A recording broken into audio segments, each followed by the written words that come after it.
வங்கக்கடலில் உருவான டிட்வா புயலானது தற்போது சென்னை அருகே நிலை கொண்டுள்ளது. மேலும் இப்புயலால் சென்னை, திருவள்ளூர், காஞ்சிபுரம், செங்கல்பட்டு ஆகிய மாவட்டங்களில் உள்ள பள்ளி, கல்லூரிகளுக்கு விடுமுறை விடப்பட்டுள்ளது. மேலும் பொறியியல் கல்லூரிகள் மற்றும் நடைபெறவிருந்த செமஸ்டர் தேர்வுகள் ஒத்திவைக்கப்பட்டுள்ளது. மேலும் நேற்று இப்புயலானது வெறும் காற்றாகவே இருந்தது. புயலுக்கு போதிய ஈரப்பதம் மற்றும் தட்பவெப்பநிலை இல்லாததால் புயலால் மேகங்களை உற்பத்தி செய்ய முடியவில்லை.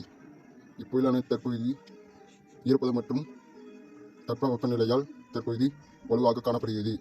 இப்புயலானது ஆழ்ந்த காற்று தாழ்வு மண்டலமாக வலுவிழந்து உள்ளது. தற்பொழுது இப்புயலானது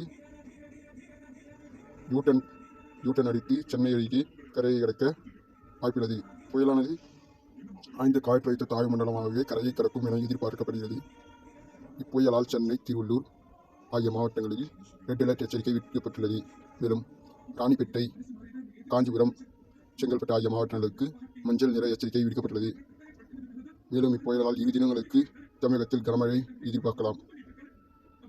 தற்போது சென்னை, திருவள்ளூர் ஆகிய மாவட்டங்களில் கனமழை கொட்டி தீர்த்து வருகிறது. கடந்த 6 மணி நேரத்தில் எண்ணூரில் 13 சென்டிமீட்டர் மழை பதிவாகியுள்ளது.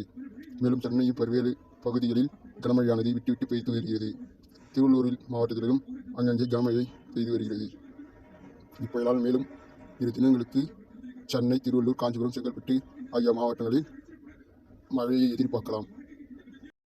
நேற்று வானிலை ஆய்வு மையத்தால் வாபஸ் பெறப்பட்ட ரெட் அலர்ட் இன்று திரும்பவும் ரெட் அலர்ட் சென்னை, திருவள்ளூருக்கு விடுக்கப்பட்டுள்ளது. அதாவது அதிக மழையானது 21 சென்டிமீட்டர் வரை பெய்யக்கூடும். மேலும் ராணிப்பேட்டை, காஞ்சிபுரம், செங்கல்பட்டு ஆகிய மாவட்டங்களுக்கு மஞ்சள் நிற எச்சரிக்கை தொடர்கிறது.